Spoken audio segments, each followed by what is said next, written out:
Roni math জোনে আপনাদের স্বাগত।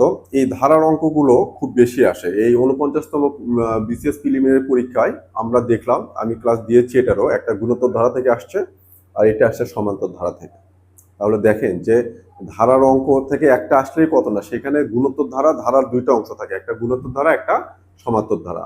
গুণোত্তর ধারা কি হয়, প্রথম ধারাটা থেকে সাধারণ অনুপাতটা গুণ করে করে করে করে যায়। আর সমান্তর ধারাটা কি হয়, প্রথম পদের সাথে সাধারণ অন্তরটা যোগ করে করে করে করে যায়। যা হোক, তো এখানে আমরা আজকে দেখব যে এই সমান্তর ধারাটার সমাধান। আমি প্রথমে বিস্তৃতভাবে আপনাদের একদম বেসিক সহকারে, যারা একেবারেই কম বোঝেন তাদের জন্য যেন এটা অঙ্কটা করতে পারেন। আমার প্রথম লক্ষ্য থাকবে যে আপনারা অঙ্কটা করেন, 5 মিনিট লাগুক 10 মিনিট লাগুক সেটা বিষয় না, আগে অঙ্কটা পারেন। পারার পর তারপর আপনারা চিন্তা করবেন যে শর্টকাটে কিভাবে করা যায়, সেটা পরের স্টেপ। যারা ম্যাথে উইক আছেন, যাদের বেসিক একটু উইক আছে, তাদের জন্য বলবো যে আপনারা সবসময়ের জন্য চেষ্টা করবেন যে কোনো একটা ম্যাথ আমরা খাতায় লিখে করব। আমি অঙ্কটা পারি কিনা সেটা আগে, অঙ্ক পারি দেন আমি শর্টকাটে যাব। এবং ওই অঙ্কটা যে কোনো অঙ্ক শুধু পারলে হবে না, বিস্তারিত অনেক সুন্দর করে বুঝে নিট অ্যান্ড ক্লিন ভাবে করতে পারতে হবে, দেন আপনার শর্টকাটের দিকে যাবেন। তো শুরু করি। একটি সমান্তর ধারা চতুর্থ পদ দেওয়া আছে এবং 12তম পদের যোগফল 20। খুব সুন্দর করে দেখেন এটা। এই ধারার প্রথম 15 পদের যোগফল চাচ্ছে। তাহলে দেখেন খুব সুন্দর করে আমি একটা বলি যে এন-তম পদটা কি। এন-তম পদ টিএন সমান সমান্তর ধারার জন্য A plus N minus one into D. এটা কি প্রথম পদ, ডিটা কি সাধারণ অন্তর, আর এনটা কি যে টার্মের কথা বলবো। তা আমি যদি বলি যে প্রথম পদ, তার মানে এন এর ভ্যালু কত, 1। কি হবে, এ প্লাস 1 মাইনাস 1 ইন্টু ডি। কি হচ্ছে, এ প্লাস 0 ইন্টু ডি ইকুয়াস কি এ প্লাস 0 সমান কি এ।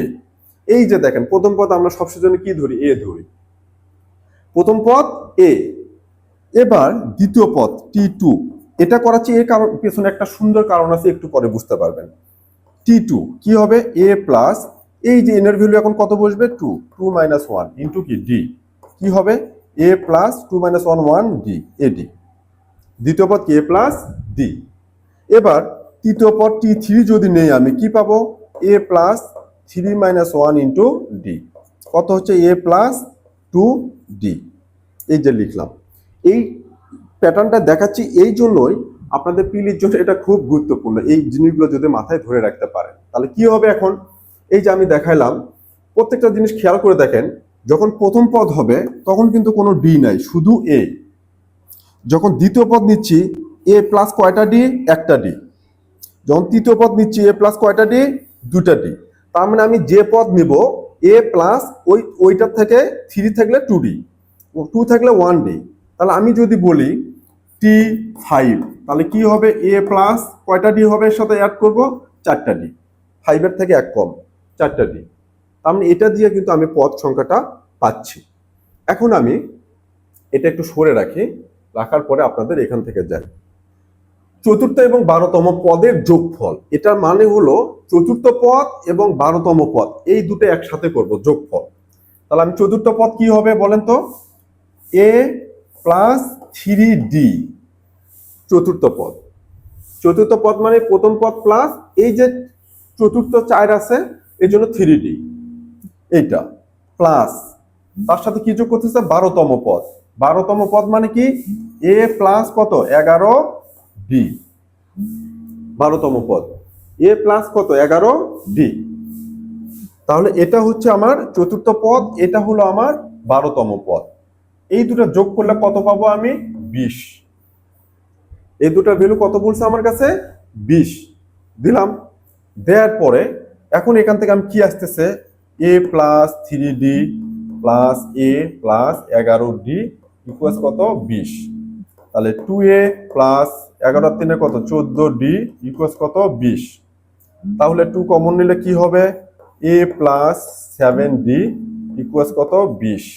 তাহলে এ প্লাস 7ডি ইকুয়ালস কত আসলো, 10। 20কে 2 দিয়ে ভাগ, এটা থাকুক, এটা কিন্তু আমি পেলাম। এখন আমাকে বলতেছে প্রথম 15 পদের যোগফল, ধারার যোগফল, প্রথম 15 পদের যোগফল। যোগফলের সূত্রটা কি সেটা দেখি। সমান্তর ধারার ক্ষেত্রে এস এন মানে কি, এন-তম পদের যোগফল, n/2 সেকেন্ড ব্র্যাকেট টয়েস এ প্লাস n - 1 ইন্টু ডি।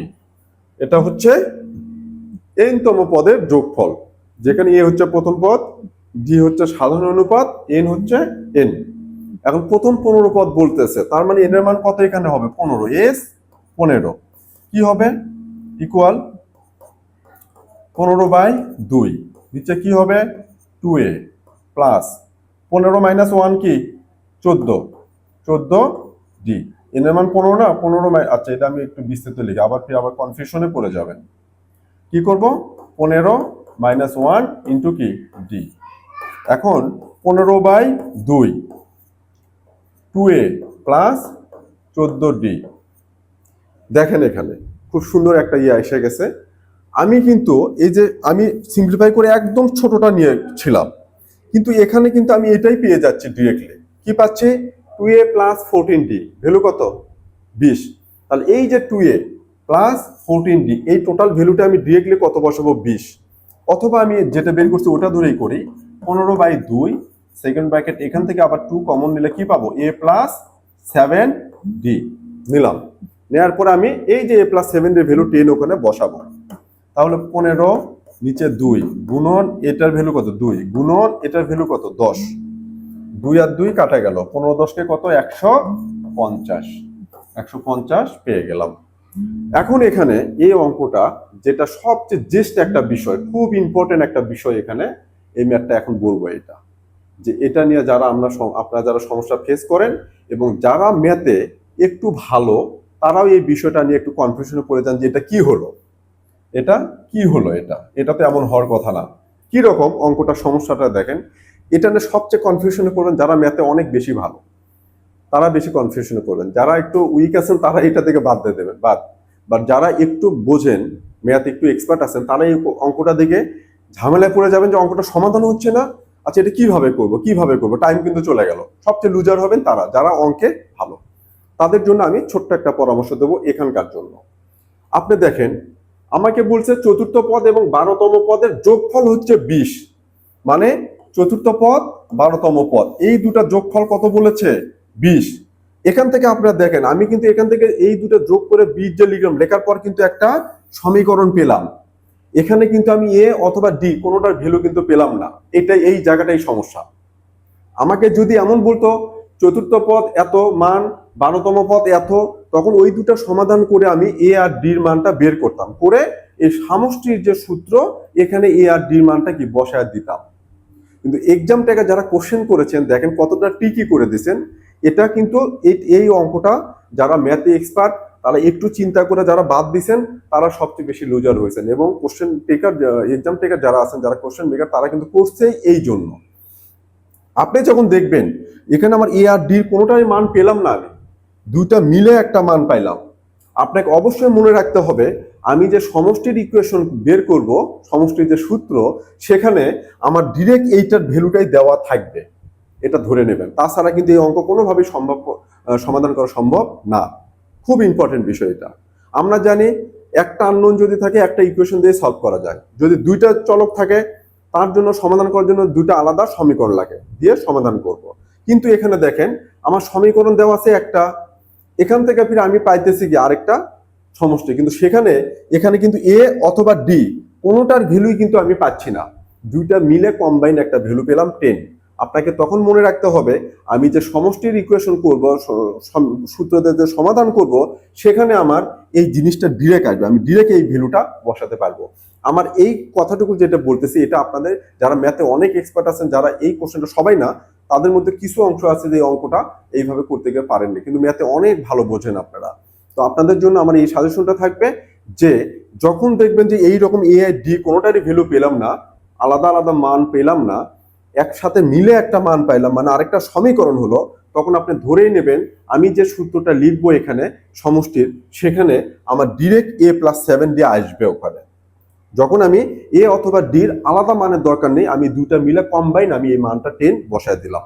দেখেন আপনার এইভাবে কোশ্চেন যিনি বানিয়েছেন উনি কিন্তু জানেন এটা যে এইরকম করে দিয়ে ওইখানে এই মানটা ডিরেক্টলি বসাতে হবে, তাছাড়া কিন্তু এটা অঙ্ক সমাধান করা সম্ভব না। এই জন্য যখন দেখতেছেন ই আর ডির মান বের হচ্ছে না, ঘাবড়ে যাওয়ার কোনো কারণ নাই, একদম রিল্যাক্স মুডে এটা এতটুকু আছে থাকুক, আপনি এটাতে যান, এটা করেন দেখবেন যে অটোমেটিক্যালি কিন্তু এটা মিলে গেল। এই জন্য তো আশা করি বোঝাতে পেরেছি। যদি আমার ভিডিও ভালো লাগে, ক্লাস ভালো লাগে, লাইক কমেন্ট শেয়ার পাশে থাকেন। আমি কন্টিনিউয়াসলি ভিডিও দিতে থাকবো। ধন্যবাদ সবাইকে।